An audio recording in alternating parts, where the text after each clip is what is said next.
अस्सलाम वालेकुम, my name is Samra Maqsood. I am your maths instructor from tutoria.pk। आज हम चैप्टर नंबर 13 को डिस्कस करेंगे। आइए स्टार्ट करते हैं।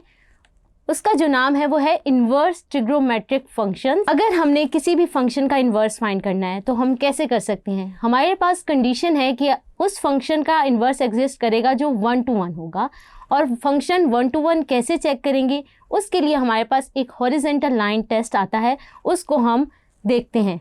सबसे पहला केस हमारे पास साइन फंक्शन का है। अगर हम साइन फंक्शन का ग्राफ ड्रॉ करें, हमने प्रीवियस चैप्टर में इसको बनाना सीखा था। अगर हम इसका ग्राफ देखें तो हम देखें कि हमारे पास जो है वो इसकी जो डोमेन है वो ऑल रियल नंबर्स है। तो हमने इसका ग्राफ ड्रॉ कर लिया। अगर हम देखें ये फंक्शन 1 to 1 है या नहीं है, तो हम क्या करते हैं, एक हॉरिजॉन्टल लाइन जो है ड्रॉ करते हैं और उसको चेक करते हैं। अगर ये हॉरिजॉन्टल लाइन ग्राफ को एक से ज़्यादा पॉइंट पे कट कर रही है तो हम कहेंगे ये हमारा फंक्शन 1 to 1 नहीं है। जैसे कि हम स्क्रीन पे देख सकते हैं, साइन एक्स को जो हॉरिजॉन्टल लाइन है वो एक से ज़्यादा पॉइंट पे कट कर रही है। तो हमारा ये जो साइन एक्स जो है वो है 1 to 1 फंक्शन नहीं है। अगर हमने इसको 1 to 1 बनाना है और हमने इसका इन्वर्स फाइंड करना है तो हम क्या करेंगे? हम अपनी डोमेन को जो है वो रिस्ट्रिक्ट कर लेते हैं सम इंटरवल के लिए। जैसे कि हम वो डोमेन रिस्ट्रिक्ट करेंगे जहाँ पे हमारा फंक्शन जो हो 1 to 1 हो जाए और उसके बाद हम उसका इन्वर्स फाइंड कर लें। जैसा कि मैं अपनी डोमेन को रिस्ट्रिक्ट कर सकती हूँ 0 से पाई, इसी तरह -π/2 से π/2। अभी जो मैं डोमेन को रिस्ट्रिक्ट करूँगी वो करूँगी -π/2 से π/2। आइए साइन एक्स का ग्राफ इस डोमेन में ड्रॉ कर लेते हैं। वो क्या है हमारे पास, ये हमारे पास फिगर शो हो रही है। 0 पे साइन एक्स क्या होता है, साइन 0 क्या होता है 0, तो ये वाला पॉइंट आ जाएगा। इसी तरह ये वाली जो लाइन है हमारे पास क्या है, ये हमारे पास क्या है π/6 और ये क्या है हमारे पास π/3। तो π/6 पे देखें तो हमारे पास क्या आती है वैल्यू 0.5, तो ये कोई पॉइंट होगा। इसी तरह π/3 पे 0.86 आता है और π/2 पे जो आता है वो क्या आता है 1। अगर हम इन पॉइंट्स को स्मूथ कर्व से ज्वाइन कर दें तो हमारे पास क्या बनेगा, इसको ड्रॉ कर लेते हैं। इसी तरह हम दूसरी साइड पे भी पॉइंट्स लेके ड्रॉ कर लेते हैं, तो हमारे पास जो कर्व आ जाएगा वो इस तरह का आएगा। ये हमारे पास y = sin x का ग्राफ आ गया, किस डोमेन से लेकर -π/2 से लेकर π/2 तक। अब हम क्या करते हैं, हमने अब इसका इन्वर्स फाइंड करना है इसी डोमेन में रहते हुए। तो हम क्या करेंगे, सबसे पहले हम क्या करेंगे, अपने एक्सिस को चेंज कर देंगे। x को y बना देंगे और y को x, यानी जो वैल्यूज़ x एक्सिस पे ले रहे हैं वो y एक्सिस पे ले लेंगे और जो वैल्यूज़ y एक्सिस पे ले रहे हैं वो x एक्सिस पे ले लेंगे। तो हम जब चेंज करेंगे तो फिर हमारे पास क्या आ जाएगा, ये रिजल्ट आ जाएगा। उसके बाद हमने क्या करना है, रिफ्लेक्शन लेनी है about the line y = x। y = x क्या लाइन होती है, वो होती है जो ओरिजिन से पास करती है और 45 डिग्री एंगल बनाती है x एक्सिस से। उसको हमने ड्रॉ कर लिया। ये जो लाइन ड्रॉ हुई है ये क्या है, y = x की। अब हमने जो है रिफ्लेक्शन लेनी है about the line y = x। Reflection का क्या मतलब है, आइए समझते हैं।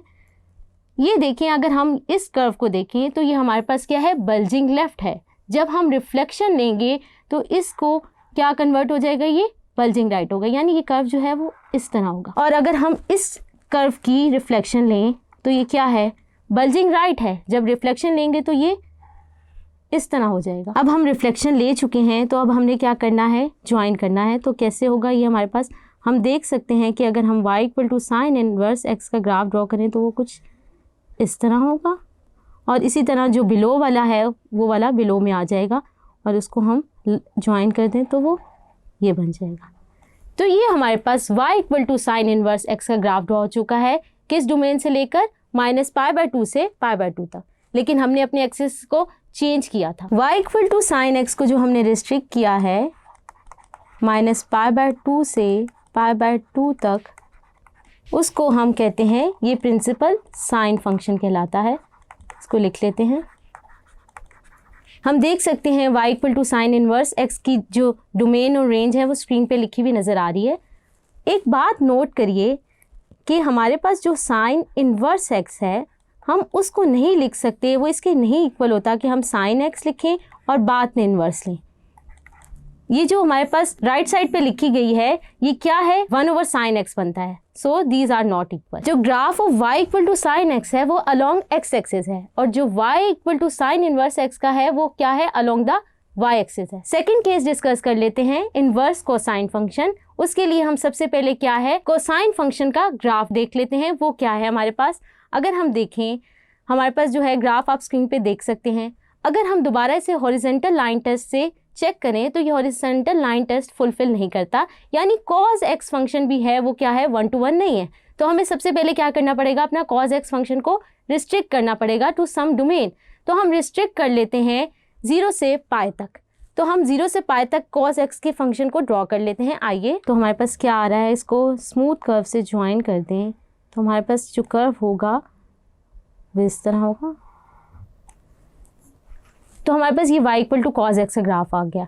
अब हमने क्या करना है, रिफ्लेक्शन लेनी है about the line y equal to x। Reflection लेंगे कैसे, हमने जो है जैसे अभी डिस्कस किया था, अगर हमारे पास अब ये देख सकते हैं हमारे पास ये बल्जिंग राइट है। जब हम रिफ्लेक्शन लेंगे तो हमारा कर्व किस तरह आ जाएगा, ये बन जाएगा।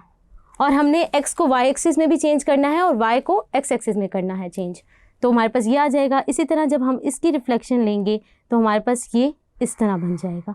अगर हम इसको ज्वाइन कर लें तो हमारे पास क्या आ जाएगा, इसी तरह हम जो बिलो वाली लाइन थी उसको कर लें रिफ्लेक्शन लेने के बाद, तो हमारे पास क्या आ जाएगा, ये हमारे पास किस चीज़ का ग्राफ आ गया, y is equal to cos inverse x का। हम देख सकते हैं कॉज इनवर्स फंक्शन की जो डोमेन है वो क्या है, -1 और 1 के दरमियान लाई कर रही है, और जो इसकी रेंज है वो क्या है, 0 से पाई के दरमियान। और हमने जो अपने कॉज x के फंक्शन को रिस्ट्रिक्ट किया है उसको हम लिख सकते हैं y equal to cos x, और हमने जो रिस्ट्रिक्टेड डोमेन लिखी है वो क्या है, 0 से पाई।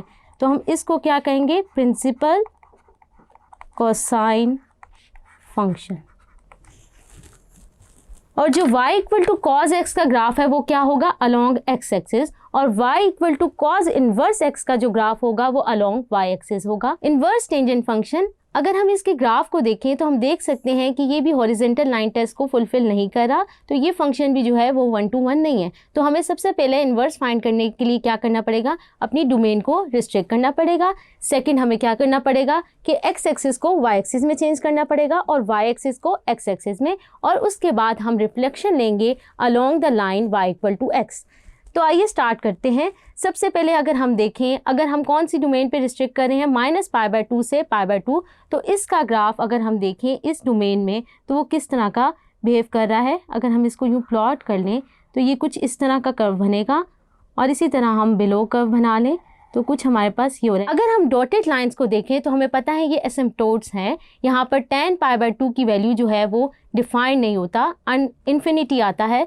तो हमारे पास ये जो है हमारा जो ग्राफ है वो अलोंग दीज डॉटेड लाइन जो है वो रन करता रहता है, लेकिन इसको टच नहीं करता। अब हमने जो है y equal to tan inverse x का ग्राफ बनाना है, तो उसके लिए हम क्या करेंगे, हमने 2 स्टेप कर लिए हैं। अब तीसरा स्टेप क्या है, हमने रिफ्लेक्शन लेनी है। रिफ्लेक्शन अलोंग क्या होगी, about the line y equal to x।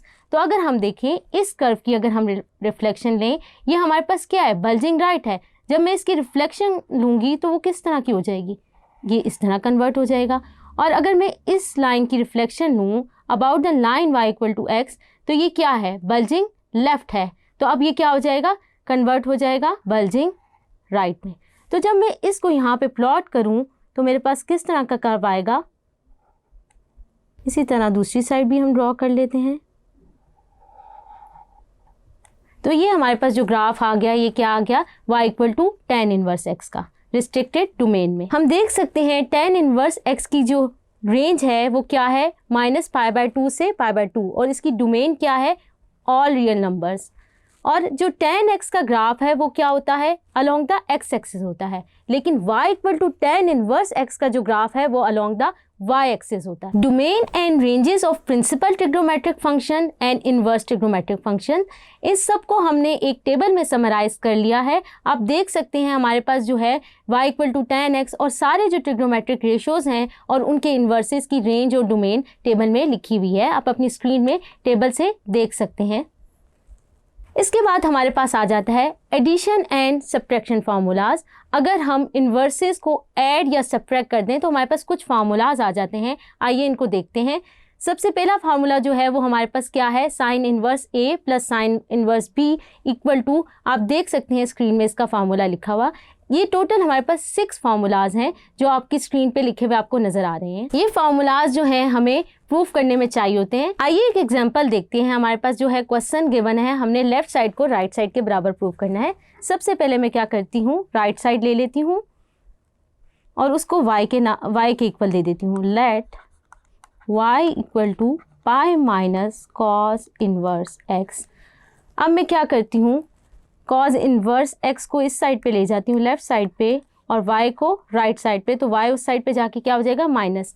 अब मैं क्या करती हूँ, मैं दोनों साइड पे जो है इसको, दोनों साइड पे जो है मैं कॉस अप्लाई कर देती हूँ। Applying cos on both sides. अगर मैं कॉस अप्लाई कर दूँ तो मेरे पास क्या आ जाएगा, आइए देखते हैं।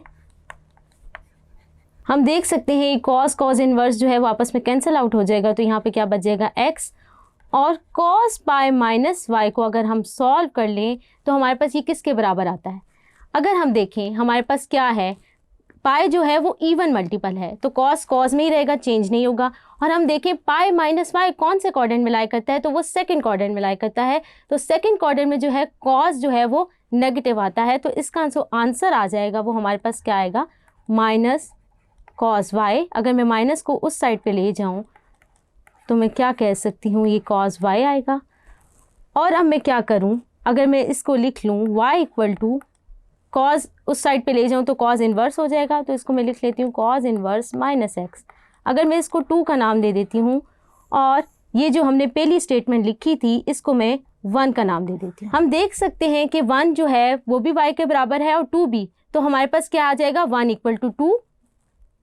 यही चीज़ हमने प्रूफ करनी थी। सो हमारे पास लेफ्ट साइड जो है वो राइट साइड के बराबर आ गई। होप सो आपको चैप्टर 13 की समरी समझ आई होगी। अब तक के लिए अपनी इंस्ट्रक्टर समरा मकसूद को tutoria.pk से इजाज़त दीजिए। अल्लाह हाफिज़।